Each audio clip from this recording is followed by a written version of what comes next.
Hi, my name is Susan Oxiger and I'm a life coach. Today I would like to talk with you about the concept of what creates the results in our lives. Most people think that it's the events and circumstances that happen to us in our lives that create our lives or create what happens in our lives. And we have no control over those events and circumstances in most cases.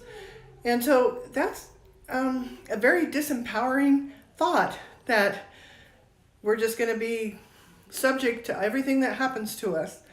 But the truth is, we're not.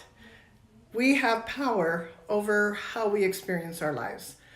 Because regardless of the circumstances or events in our lives, we have thoughts.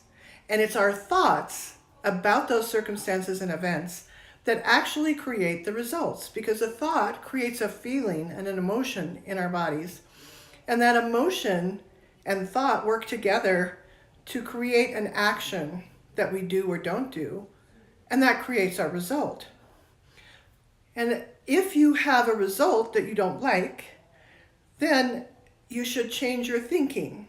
You don't change what you do, because as long as the thinking is still the same, your brain will constantly try and prove that your thoughts that you're having are true, because we like to be right.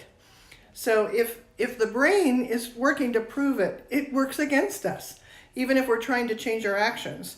Our actions will automatically change when we change our thoughts, because our emotion will change, our feelings will change, and that's what drives our actions.